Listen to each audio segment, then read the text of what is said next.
નમસ્તે વિદ્યાર્થી મિત્રો, એક્સેલન્ટ એજ્યુકેશન ચેનલ પર આપનું સ્વાગત છે। આજે આપણે અભ્યાસ કરીશું સ્વ અધ્યયન પોથી ધોરણ 6 વિષય સંસ્કૃત પાઠ 1 મમ અંગાની એટલે કે મારા અંગો। તો ચાલો આજનો અભ્યાસ શરૂ કરીએ। અભ્યાસ શરૂ કરતાં પહેલાં જો તમે ચેનલ પર નવા હોય, ચેનલ સબસ્ક્રાઈબ ન કરી હોય તો ચેનલને જરૂરથી સબસ્ક્રાઈબ કરી લેજો। તો ચાલો આજનો અભ્યાસ શરૂ કરીશું। પ્રકરણ 1 મમ અંગાની મારા અંગો। પ્રશ્ન 1 ચિત્રના આધારે યોગ્ય જોડકા જોડો। 1 જીભનું ચિત્ર છે તો જીભને ઇંગ્લિશમાં સંસ્કૃતમાં કહેવાય જીવા। 2 વાળનું ચિત્ર છે તો વાળને સંસ્કૃતમાં કહેવાય કેશાહ। આંખ તો નેત્રમ, કાન તો કર્ણમ, દાંત તો દંતા અને હાથ તો કરતલમ। પ્રશ્ન 2 ચિત્રના આધારે યોગ્ય જોડકા જોડો।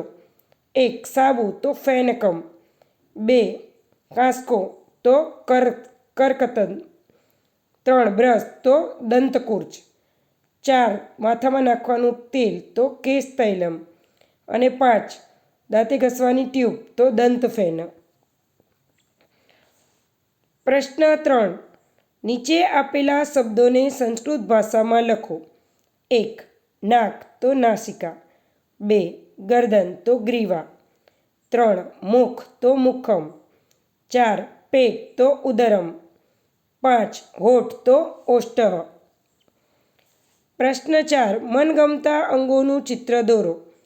મારું મનગમતું અંગ છે કાન અને આંખ અને હાથ, તો અહીંયા આપણે હાથ અને કાનનું ચિત્ર મૂકેલું છે। તમને જે પણ અંગ ગમતું હોય તે ચિત્ર અહીંયા તમે ચોંટાડી શકો અથવા દોરી શકો છો અથવા તો છાપકામ પણ કરી શકો છો। પ્રશ્ન 5 તમારા શિક્ષક બોલે તે પ્રમાણે શ્રુત લેખન કરો। તો ચાલો આપણે જોઈએ।